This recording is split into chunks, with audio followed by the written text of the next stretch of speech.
Working on your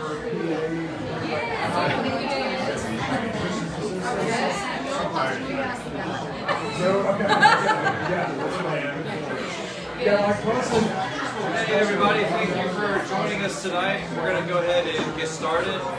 Thank you so much for coming to our free informational dinner. I'm Daniel Colston, Certified Financial Planner, and we have with us a few people here tonight. I want to thank my wife, Elena, for helping us organize this. And he's already standing up, so we have Josh Yokas with us. He's our Marketing Director. And we have Tim Patterson, our intern, with us in the house tonight. Thanks, Tim. He's our taxes and accounting prodigy. And so, yeah, we're very blessed to have him. And thank you for the Run Up College crowd for coming out tonight. Appreciate you guys. And several clients and several friends. So thank you all for coming out.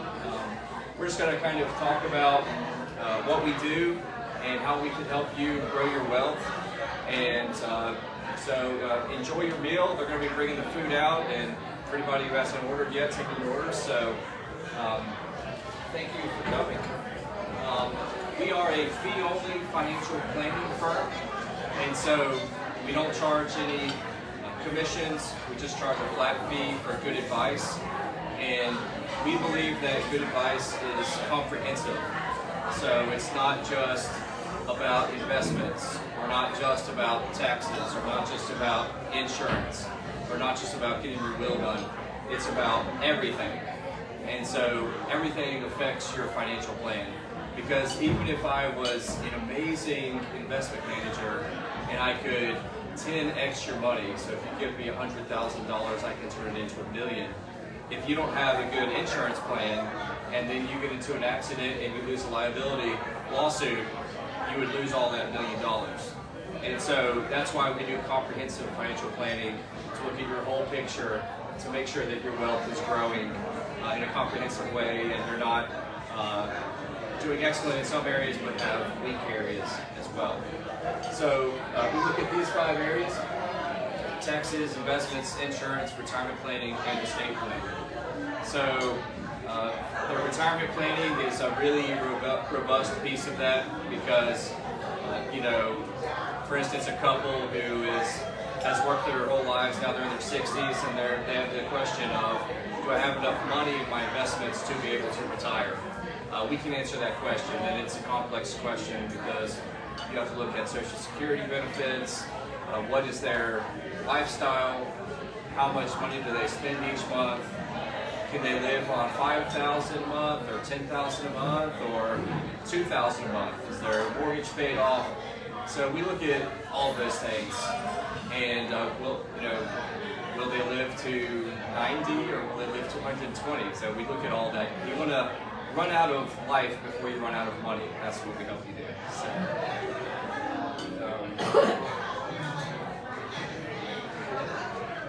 So a little history about our firm. I've been a financial advisor for 6.5 years now, and we launched our firm a year and a half ago. And so in July of 2022, we launched the firm, and in April of this year, we hired our first administrative assistant. She couldn't be with us here tonight. She is also a music teacher, and so she is teaching music classes right now to some of her students. And so we definitely didn't want to take her away from that. But she's amazing. Her name's Alyssa. And then in August of this year, we reached 11 million assets under management. And so just to give you an idea, most financial advisors don't get any assets under management their first year in the business. So to reach 11 in 1 year is pretty substantial for us. So we're very happy about that. Of course, some of you are clients, and you know that you were with me in my former firm and you followed me over, so we kind of cheated there. You know, it wasn't like a perfect starting from zero. We did have relationships already in place. And now we're at 12 million, by the way. So we've grown since August, even in a down market. For those of you who are invested, you know, it's been a rough 4 or 5 months since July. In August, we hired Tim, our first intern, and so his tax and accounting background from Roanoke is really complementary to what I'm doing, because I'm good at taxes. I hate bookkeeping, I hate accounting. I really love the investing and the wealth management piece. And so in tax season, he's going to do, under my supervision, all of our tax returns. So, and then we set the goal of 20 million AUM, assets under management, by July of 2024. We set that goal, so we've got to get another 8 million to get there. It's just a number, you know. If we don't hit it, then we still get paid. If we do hit it, it would be great. We would love to surpass that, of course. And we want to get the assets under management because we truly believe we can serve you better than a lot of our competitors. And so if we can serve you better and your money can grow better and we can give you better advice, we aren't just seeking to get to this number for our own benefit, but also for your benefit. This is me. These are some publications I've been featured in.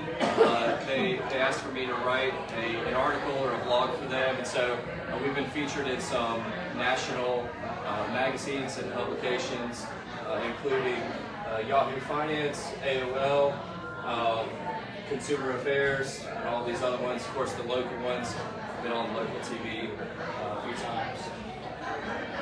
This is Zachariah Schaefer. He is another one of our advisors, but he's based in Denver, Colorado, and he has started his own financial planning practice, but he is seeking supplemental income, so he works with us as well on a contract basis. This is Alyssa, our administrative assistant I was telling you about. And there's Tim. And Josh Yerkes, our marketing director, in the house with us tonight. So we wanted to talk about investments. By the way, if anybody can guess what the tab is going to be tonight, then I will take you out for lunch. So, I don't know how we could figure out, I guess, hey babe, could we pass around a piece of paper and people can write their name and their guess? Okay. The tab? Okay, thanks.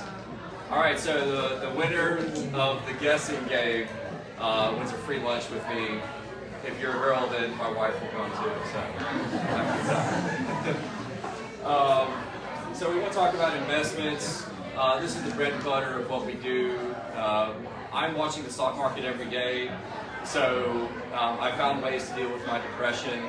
And that was a joke. I'm not actually depressed.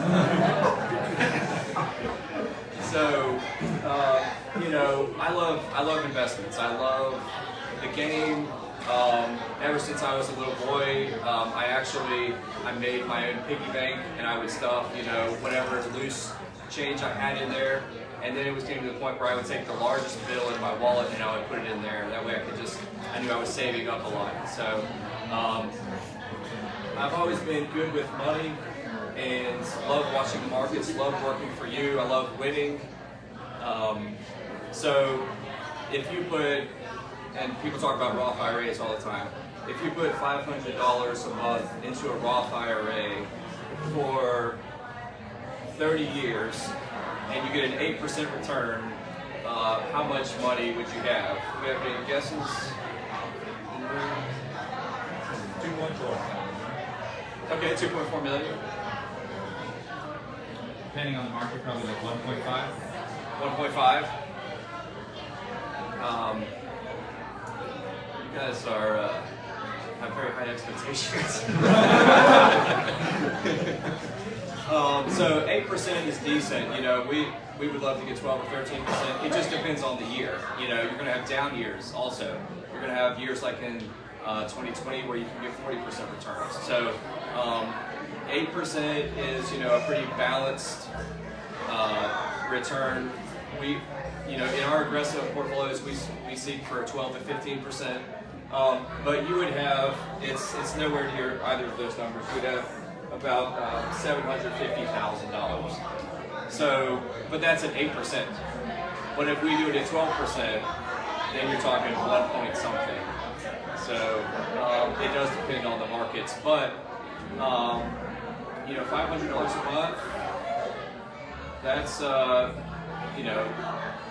if you're a two-income household, you can do $500 a month. And so even though today, and we'll talk about this more later, today it's very difficult to be able to afford everything thanks to inflation. Groceries, gas, buying a house, interest rates. It's kind of a nightmare. We'll talk about more about that later. So Roth IRA is what we tell all of our clients. First thing, if you have money sitting in a brokerage account and you can fund a Roth IRA, we would rather you take $6,500 a year and put that into a Roth IRA because it's going to grow tax-free for you. And so, whereas you would pay taxes on the dividends and interest in a brokerage account. And so, we tell that to all of our clients. Even if you make above the income threshold to be able to contribute to a Roth IRA, we can do a backdoor Roth IRA contribution for you. So if you make over $200,000 as married filing jointly, we can put that money into a traditional IRA and then move it from there to a Roth IRA. It's a little tax loophole. And so we're taking advantage of that while we can. So here's like an example of a financial plan that we can do for a business owner. We work with a lot of business owners, by the way. So a landscaper, for instance, we're going to do a comprehensive financial plan. So we're going to charge him $3,000, and we're going to help him, have a good tax plan, make sure he's got all the right insurances for his business, his life, his health, his automobiles, his home, his wife. We're going to open up a business retirement plan for him that he's going to get a $1,500 tax credit for opening it. So immediately he gets money back from the fee that he paid us. He's going to put $250 a month into a Roth IRA. In 30 years, we'll have almost $400,000. We're going to save him tens of thousands of dollars in the coming years with a solid tax plan, and we're going to have a solid insurance plan for him. So he's going to pay us $3,000. He's going to get $1,500 back from the government when he files his taxes, and then he can deduct the other $1,500 as a business expense. So, which is roughly $500 more in his back pocket. So he'll pay us $3,000, but it only costs him $1,000. And so we do a lot of those plans for business owners because they see the numbers and how they work and how it helps their taxes. And so they're like, yeah, let's do it. It's a no-brainer. A retiree example. So everything just gets kind of amplified here with the tax savings and the investment returns because typically we're talking about more money because as people have worked their whole careers, they have more investment capital than human capital. And so we do a comprehensive financial plan. We seek to be as unbiased as possible. And so anybody who says they are not biased is biased. Like, it's impossible to not be biased. And so we don't claim to be unbiased, but we claim to be as unbiased as possible. And if there ever is a conflict of interest, we disclose it to you in writing. And so very few financial advisors could actually say that. A lot of advisors the way that they're paid is actually a conflict of interest, and they don't disclose that to you. And so they get huge commissions, they put you in terrible products. And so there are three things that our competitors have that we do not have. And that would be highly commissioned products. We don't sell anything with high commission. We don't sell anything with any commission. Surrender charges. So if you ever want to leave us, you take your money and go and there's no charge. Whereas with our competitors, sometimes if you want to leave, they charge you up to a 7% fee on all of your money to be able to leave. And so that's pretty bad. And high sales quotas. We don't have any sales quotas. We're just here to help people. So there's no corporate, New York City corporate calling me, Daniel, you need to make 10 sales this month. Blah, blah, blah. I am the boss. So,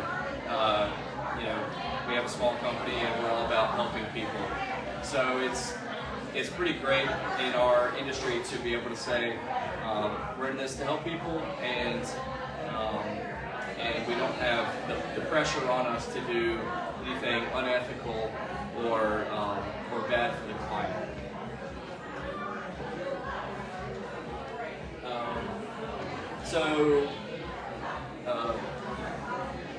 A very interesting question would be, what is your retirement number? And what I mean by that is, do you know how much you need to have in investments to be able to retire? And 2 million? Nice. I think I could survive with 2 million. Especially with my wife being from Colombia, we could retire down to Colombia, maybe on 1 million. Have a beach house. But it's a very interesting question, because this could help you get out of the rat race earlier than maybe you realize. Maybe you think, oh, I need to have X number, when really you could survive on a lot less. And this is where living within your means is a huge help, because I run this calculation all the time for retirees, and if their income need is like $10,000 a month or $15,000 a month, it makes it a lot harder for my clients whose income need is closer to $7,000 a month. So, and you could zap away a $500,000 portfolio pretty quickly if you're living on $15,000 or $20,000 a month. And so knowing what your retirement number is very helpful, and a lot of things go into that, such as inflation. What's inflation going to do over the next 30 years? And how much income are you going to need each month to pay all of your living expenses? The number one highest living expense for retirees is healthcare. And so, do you have good health insurance? Do you have a plan for long-term care? We look at all of those things. And so if you think, oh, my number needs to be 3 million, but I can sit down and I can show you the numbers. No, your number is like 500,000, and we can get you there. That gives you the peace of mind at night and being able to sleep better. Because the best investment that exists out there is the one that helps you sleep the best at night.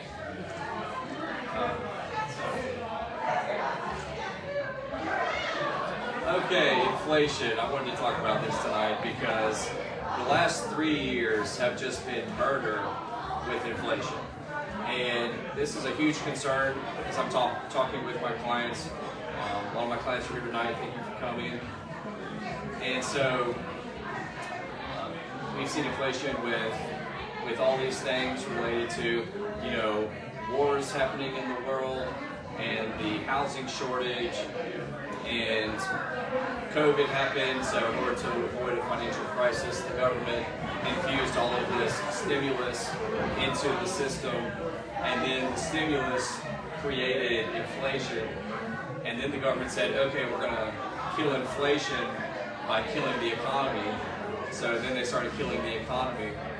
And so it's manipulation. Everything has been heavily manipulated. So what can we do to protect against inflation? Well, there's lots of different things we can do here. So we've got the inflation buster plan. So imagine inflation is a big balloon. We want to come in and just pop that thing. And so we want to have a good mix of stocks and bonds, that will perform well into the future. We want dividends. We love dividends. So you can also try to trim costs where possible. We got married 5 months ago, and we were looking at our budget, and I was going from bachelor to married, so that was a lifestyle change. So I realized I had like 7 video subscriptions, from Netflix to Amazon to HBO Max to YouTube Red to Hulu. The list goes on and on and on. So I realized we lowered that from like $200 a month down to $30 a month. So we created that extra $170 a month times 12 months. You're talking $1,500, almost $2,000 of money we just created, which you can only watch one program at a time. So, I mean, sometimes I am watching Netflix and YouTube at the same time, but that's a different story. So, trying to trim costs. This is really helpful in a retirement plan because, this year was good for the first 6 months, then it was kind of wobbly. Last year was terrible. So if you could leave that money in there and not take it out in the down market and then let it come back up, that way, because when you're taking the money out, you're not, let's say you take $5,000 out, you're not just taking $5,000 out, you're taking what that could be in the future also, the future growth. So, an annuity might be right for you. So with rising interest rates, annuities are a good option now. There's all kinds of different annuities, so please talk to me before you ever buy one.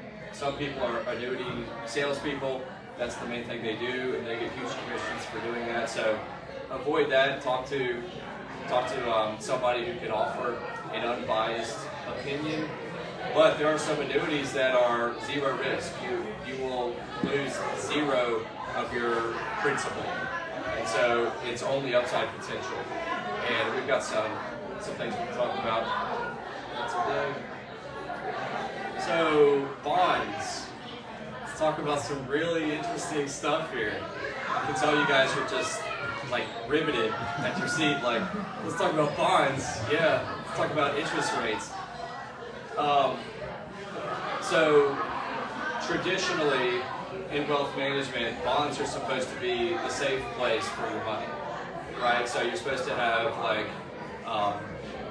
like 70% of your portfolio in stocks and 30% in bonds. And when the stock market goes down, your bonds are there to protect you because supposedly you won't lose any money. However, in 2022, bonds went down with stocks for the first time we've seen in 50 years. And that was because the Federal Reserve Chairman Jerome Powell kept raising interest rates. So if you have a bond that is paying 3% and then they come out with a bond that's paying 4%, who wants to buy your bond that's paying 3% anymore? So your bond that's paying 3% goes down. So that's exactly what happened. And so stocks and bonds moved together in 2022, and that caused a lot of issues in retirees' portfolios. And so we've got this issue with bonds now. Now bonds are looking more attractive because they're paying so much more. So you can buy a bond that is paying 6 or 7%, or if you're okay with a little bit more risk, as much as 9%. So I've got some bonds that I want to show you. You've got 3 different types. You've got investment grade, high yield, and municipal. So investment grade means these are like trustworthy. Like these are your big companies, Amazon, Coke, Google. So they are saying, you loan us some money, we'll pay you back a percentage, and these bonds are not going to fail. Then you have high yield. Does anybody know what the nickname for high yield bonds is?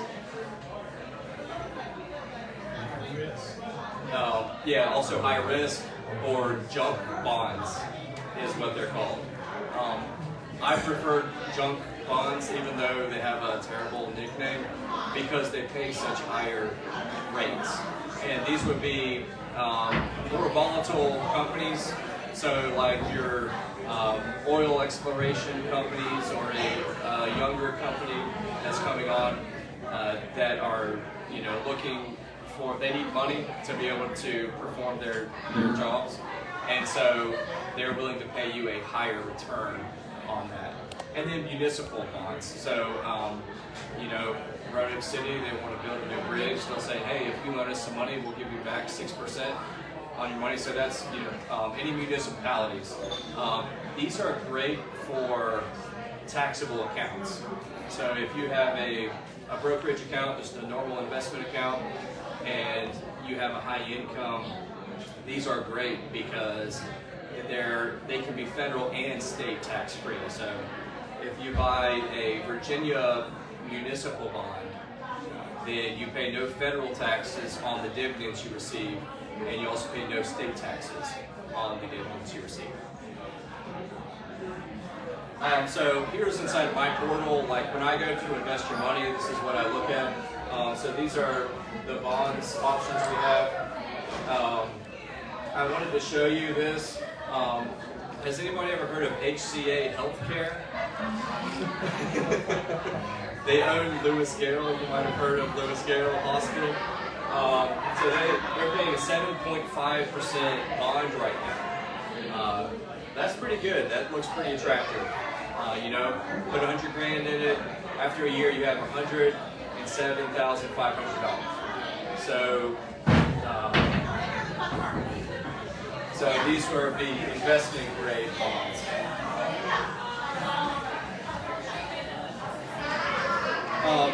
These are all kinds of different things we can buy for you. So we can do CDs. You can do a CD inside of a IRA or brokerage account. And you can do treasuries, corporate bonds, and municipals. Oh, that looks good.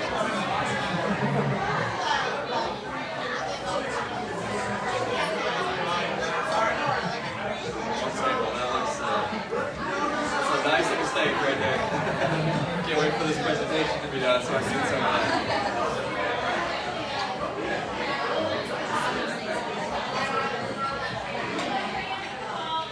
This is a total bond market fund. So this is a whole mix of a bunch of bonds. So I put the 5-year here so you can see what this has done over 5 years. It's been pretty terrible, which means it's a good time to invest right now. So this is the 2022 year we were talking about. This is when the bonds went down with stocks. And so this was a big surprise. And so now this is looking attractive. So it pays a 4% dividend, which is nice. And when this goes back up, then you'll have the growth there plus the dividends. And this is a long-term bond. This is looking really attractive right now because you can see it was $165. So it can more than double in value, plus you get the 4% dividends. So when this is going to take off, whenever the interest rates start going down. So interest rates have been going up, this has been going down. When interest rates start going down, this is going to start going up. So it has an inverse relationship. And so this is looking really good right now. Oh wow, some of you thought it was going to be $4,000 tonight. I hope it's not $4,000. Okay, stocks. So if it were up to me, I would prefer stocks over bonds because they just have so much more growth potential, and they also pay a dividend as well. And so they could be very attractive. Hey guys, how's it going? We got seats over here if you want. Two together. It'll be on the screen. You can see it. We seek to own companies with good growth outlooks and that are trading at a discount to value and that pay a dividend. And so, again, we love those dividends. Any of y'all love some good biscuits and gravy or apple butter and sausage and eggs? So one of my favorite stocks right now is also one of my favorite restaurants, which is Cracker Barrel. And I know it's a restaurant. I know some of you may be thinking, only certain type of people go there, but they are down so much. This is over $120 right here. So this stock can easily get back to where it was. So you're gonna double your money. But in the meantime, the real kicker here is, if you notice, the dividend is 8%.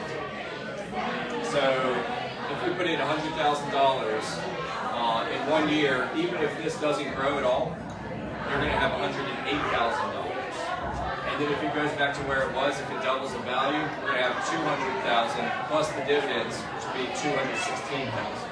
So, and that's kind of a simplistic way of looking at it. It's not exact numbers, but that's pretty close. And so, we love Cracker Barrel right now. I'm buying it for clients, and I don't think Cracker Barrel is going to fail, personally. All of this is just because they missed one quarterly earnings report. So it's a big deal. They're gonna get another earnings report. They raised the prices on their menu, so they're gonna be making more money, and so they're gonna be able to pay a higher dividend and have more income and growth. We love Truist. Maybe not so much as a bank. Maybe not so much for the customer service, because it's actually not a huge bank. There's a lot of banks that are a lot bigger than Truist. Truist is actually a regional bank. That we would call it a super regional, because it's pretty big here on the East Coast. But they are trading at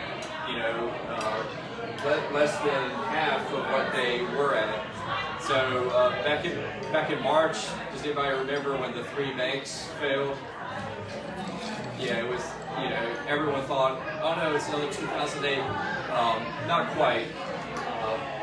And so there was a lot of fear around that, and a lot of fear with Truist, and a lot of fear around their commercial properties.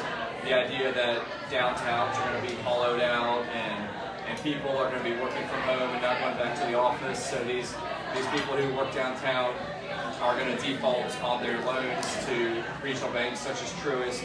So the stock just plummeted, and that's where we bought it, of course, when it went down.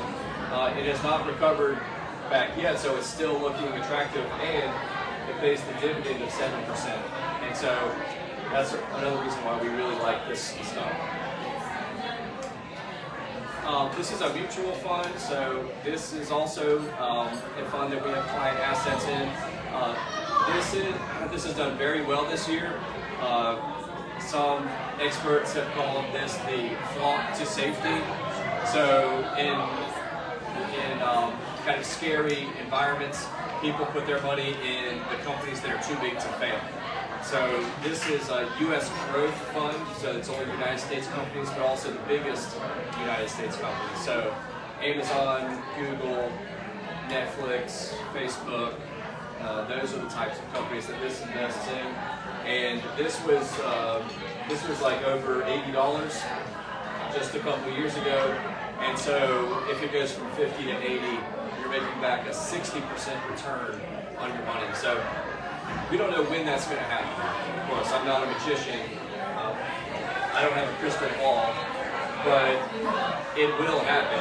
The stock market always goes up. And so we see this as a very good time to be getting into this, because it's going to get back there. This is emerging markets. You may have heard of the BRIC countries, Brazil, Russia, India, China, and so this invest in those, except for Russia. We no longer invest in Russia because it's sanctioned. You can't buy it if you wanted to. And so this invests in a lot of the emerging countries around the world. You can see that it is way down, and that's due to our political issues that we've had with China recently. And so buy low and sell high, that's the name of the game. So I'm very bullish on this, and I see it coming back. The political tensions will go away eventually, or we'll just, World War III will all just nuclear evaporate. So, so this is going to pan out very well, I think. It's trading at March of 2020 levels. So when everyone thought the world was ending in March of 2020 because of COVID, it went straight down. It's there right now, so it's kind of the floor. It can only go up from here.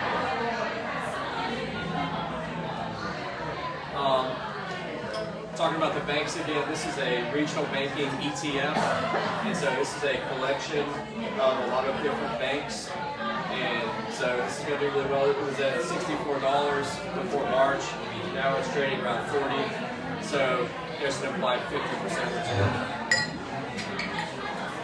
This is another banking ETF. These are the big banks, so we have the regional banks, the smaller ones, and these are the big ones, the JP Morgan, Chase Bank, Bank of America, Wells Fargo. Same story. It was at over $74 just a year and a half ago, and now it's at $40. So, it's going to come back up. There might be a little bit more rockiness, but it's going to come back up. So it's kind of like trying to time, like if you're pregnant, when exactly is your baby going to be born? You don't know unless you schedule a C-section. So we can't schedule when this is going to go up, but we can be investing in it right now.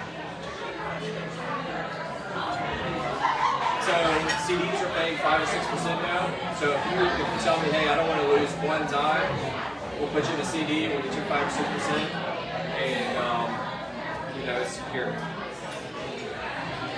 Or you can do a fixed indexed annuity. So I'll show you how this fixed indexed annuity works, and then we'll open up the floor for questions.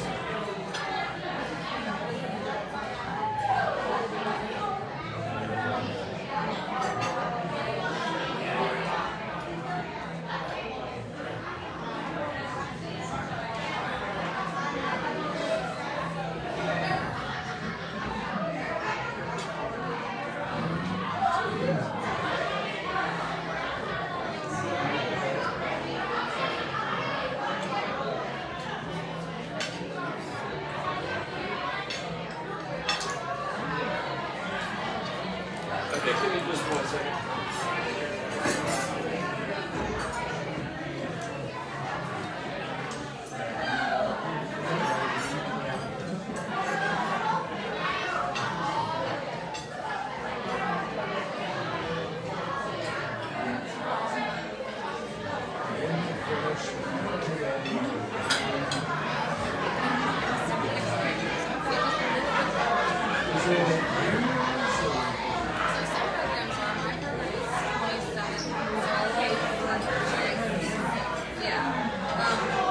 Okay, so with this product,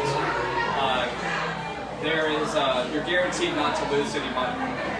So I'm very careful when I use that G word, guarantee. So for this example, you're putting in $100,000. So when the stock index goes up, you make money that year. If it goes down, you don't lose any money. So this is a fixed indexed annuity. So market goes up, your annuity goes up. Market goes down, you don't lose any money. So you get, this is a 7-year product. So this is not, like if $100,000 is all you have, you're not going to put it in this. But if you have, let's say, $1 million and you want to put $100,000 that is going to grow safely and you're not going to lose anything, we can put you in this. And so every year you get a credit, and the credit is 5.75%. So you get roughly $6,000 every year returned, and then at the end you get a credit for the whole 7 years. So you can see the market goes up and down. If the market goes down, you stay the same. The market goes up, you go up. Market goes down, you stay the same. Market goes up, you go up. And then at the very end, you get the final term credit, and it really skyrockets your money there. So you get the annual participation credit and the term participation credit. So the term participation credit is really where it's at.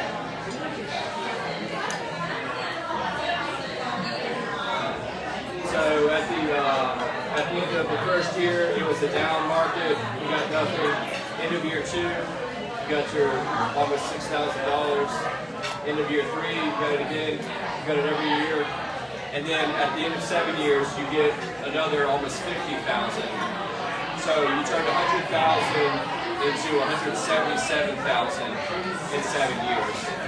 So it's a pretty great product, and it's actually works out to an 8.5 annual return.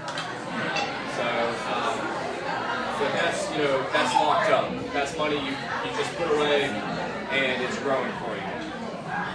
So that's the end of our presentation, but we'd like to open up the floor for questions. I know these are interesting times we're living in, so if anybody has any questions, please let us know.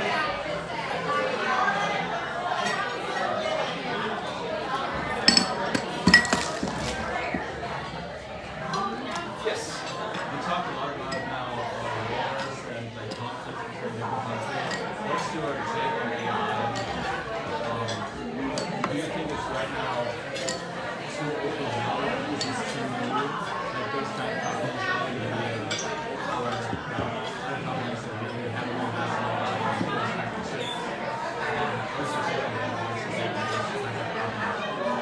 Yeah, great question.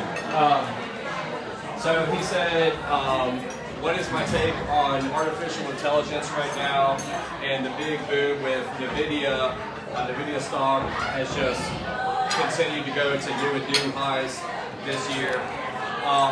So personally, I think AI is great. I think it has a lot of future. I don't think right now is the time to be buying into that because it is so hyped up right now. And so, the market has a trading cycle to it. And so things tend to revert back to the mean. There's an up and down cycle, the pendulum swings. So NVIDIA is trading at just unreal multiples right now. So, even if I'm bullish on chip makers and there's a shortage on chips right now, I would not personally be buying NVIDIA right now. By the way, if you're a client here tonight, then you've already made money off of artificial intelligence because the fund I showed you with the emerging markets fund, one of the biggest holding in that fund is Taiwan Semiconductors, which is a huge. It's basically Taiwan's version of NVIDIA. They're a chip maker. All the chips that go in your vehicles and your computers and cameras and iPhones and everything like that. So, I think I've got my eye on artificial intelligence, and maybe making a small position now, but not putting a lot of money there.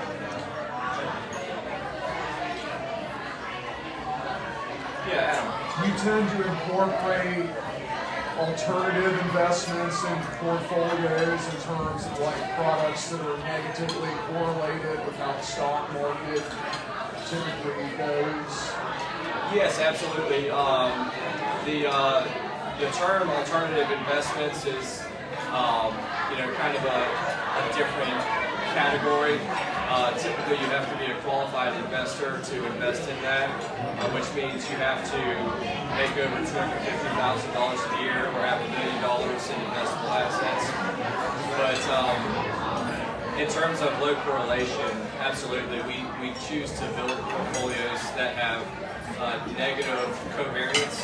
So we'll invest in different asset classes such as stocks and bonds, but then also different industries and different companies inside of those industries. You know, real estate, banks, the market at large, emerging markets, different bonds, CDs even. So, yeah, great question. And how do you feel in general about commodity investments? Commodities can be, you can make a lot of money, but you have to know which one to get in at the right time. So for those that don't know, commodities would be like if you're trading like coffee or wheat futures or copper, you know, anything that is a substance that, you know, its value is based on the supply and demand. So, you know, when the Russia and Ukraine war broke out, wheat futures just went crazy. So it would have been nice to have owned wheat before 2022. But we didn't, you know, how do you know that? So, and a lot of analysts and hedge fund guys, there's no way for them to even know it. So, but we definitely, invest in precious metals. But we had a great run with palladium for a few years. So, definitely open to commodities. What do you think? How do you figure out what's the right time to sell it? That's a great question. He said, how do you know when's the right time to sell a stock?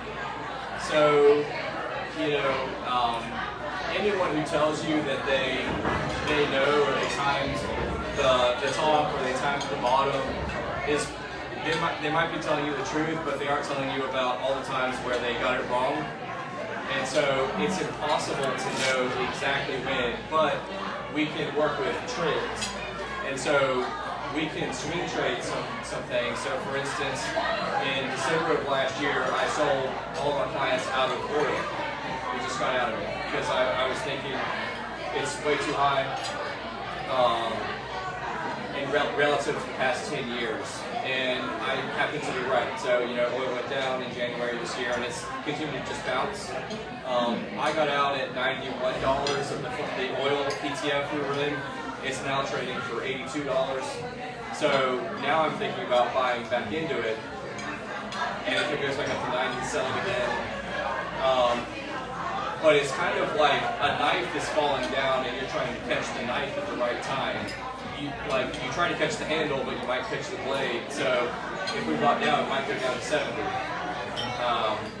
So, you know, all investment comes with risk, but I try to stay informed the best I can by reading, you know, a lot of market publications, listening to podcasts, studying the commodities, the funds, and I'm not so frivolous that I'm just making trades based on whatever the news is. You know, we're letting the investments do what they're supposed to do long term, and so that's the main thing is the long-term focus and not to be emotional in market downturns.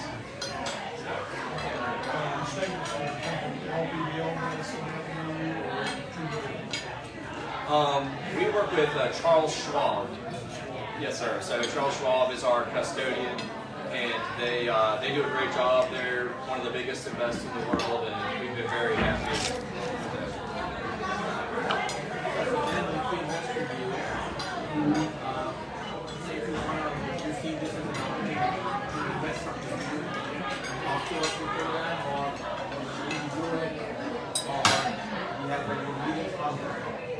Yeah, it really depends on your comfort level. So I have clients that, you know, they just give me their money and then, you know, I don't talk to them until they want to meet. You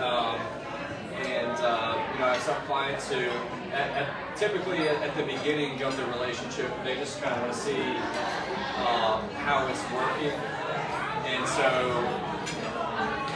maybe for a few months they kind of keep a pulse on it, and then we kind of meet on an as-needed basis. But every client is different, and so typically we have annual meetings where we review how the investments are doing. But in terms of discretion, I have full discretion over the account. So, I won't do anything without telling the client the general idea of what I'm doing. But if I see a good opportunity and time is of the essence, then I'll make the trades as needed. Good question. Do you ever short anything? I have not shorted anything yet, but we have the capabilities, and so yeah, I mean, I've thought about it. So Michael Burry, the guy who is famous for the big short and calling the 2008 mortgage crisis, he shorted the U.S. stock market, the S&P 500, 3 months ago, and he ended up being correct. So yeah, it's interesting. But for us, the main thing that we want to make sure of is we are broadly diversified across many different investments. So no matter what happens, your financial plan is going to be okay. I'm never going to have to call a client and say, hey, you aren't going to have enough money in retirement, you have to go back to work. I'm never going to have to do that because we've got you in the broadly diversified and different asset classes.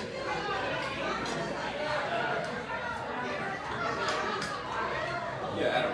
You do a lot of Roth conversions, and do you think that this year in particular could be a good consideration for that, with the market kind of being a bit weaker and not out of control? Yeah, absolutely. We love Roth conversions. So with the Roth conversion, you can take traditional retirement funds and you can convert them into a Roth, and you'll pay taxes on that amount that year, but then for all the future it's in your Roth IRA, so it's going to be tax-free the rest of your life. So this is really popular for people who have an old 401k and a former employer, and it's a smaller amount, and so they're like, hey, I've got this amount, I want to roll it over, and we look at their taxable income for that year and we say, okay, there's not going to be any huge tax problem if we roll over this amount to a Roth. So let's roll it to a Roth in a down market so it can grow tax-free the rest of your life. And that is an amazing strategy that we do a lot of. And a lot of our competitors are too lazy to do that, or they just don't care, or they're already making enough money doing other stuff, so they don't care. So that's something where we go the extra mile for our clients and help them take care of that. So it's workable now because we're in a down market. So what do you do if we're in an up market and the trends are going well? Do you just hold off? Yeah, so you could convert like a smaller amount. So it's just like super beneficial to do right now. But we can look at your income, and if we wanted to stay under a certain like taxable bracket, we can say, okay, you've got 30,000 to go to get up to that bracket, so let's convert 30,000. And so, yeah, that's how that works. I was wondering what foreign investments you have overseas when you're talking about diversification. Yeah, absolutely. So we invest in a emerging market fund, which invests in Brazil, India, China, South Africa, and a whole bunch of other countries. And the biggest holding there is Taiwan Semiconductors. And that fund had a huge fall from around $21 a share to down to $12 a share in 2021. And it was after that we bought it. And we said, okay, this could bounce back in a huge way. And so we really like that fund. Also, we invested in a emerging Europe fund in March, April of 2022, and that doubled in value. And that was just me looking at the markets, what was going on with Russia and Ukraine, and saying this looks like an amazing opportunity. And you know, everyone was scared. They thought, you know, we were going to see World War III. And so we bought at that time, and we doubled that holding from clients. Absolutely. Yeah. Do you do much with mutual funds, or do you try to stick more with exchange traded funds on the two areas? I like mutual funds and retirement accounts, but because it's tax-free or tax deferred. But in a normal brokerage account where there are tax implications, we try to avoid the mutual funds because they pass through capital gains and there's some tax implications.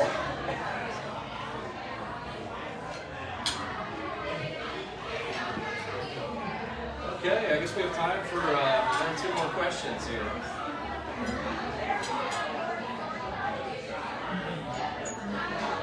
How's the food? Good. You see a lot of steaks around. There you go. Yeah, Tim. Where do you see yourself in 5 years? Oh man, that's you know, this year's been a huge shift for me. Buying a new house, getting married, growing a business. So 5 years from now, I imagine there would probably be a couple mini-me's running around, and maybe living in a nicer house. If these interest rates will ever go down, and hopefully we're at 50 million assets under management. So, and hopefully you're running on the tax practice. Your goal is to add another 10 million every year? Yeah, I think that seems doable. Yeah, I think it's maybe aggressive but doable. So. Well, if you got 11 million in the first year, 50 million might be selling itself short. Yeah, we'll see. I mean, you know, we'll just see what happens. But you know, if you shoot for the stars, at least you land on the moon. So that's kind of my approach. Okay, maybe one more question. So everybody's financial life is super great. Yeah. So we'll be transitioning into the married life next year, and with us making separate incomes, do you recommend like filing jointly versus filing married, filing jointly versus filing separate income, particular reasons? Yeah, absolutely. So she said they'll be getting married next year, and was wondering because they both have their own separate incomes. Is it better to file taxes married filing jointly or married filing separately? And I would say it's best to file married filing jointly because when you file married filing separately, there are a lot of biases that the IRS makes against you. So it really limits how much you're able to put into a Roth IRA. It limits, it actually increases your taxable income. So you pay more taxes on the income you make. And there's some other just negative consequences because they build the tax code that way because they want you to file jointly. Yeah. Yeah, absolutely. But you know, we can do your tax return for you, married filing jointly. But we can be like, this was your income, this is what you owe, and this is your income, and this is what you owe, or this refund you should get. And we've done that for couples that are divorcing. You know, it's better to file taxes married filing jointly. But you know, husband and wife want to know, well, actually, they get a refund, not paying, and we do that. Or if you just have separate checking accounts, the same thing. So we can do that calculation. Yeah, and that's a lot better than like H&R Block or one of our competitors. They won't do that, or maybe they will. All right. Well, thank you all so much for coming, and I'd like to thank my wife Milena for organizing this event.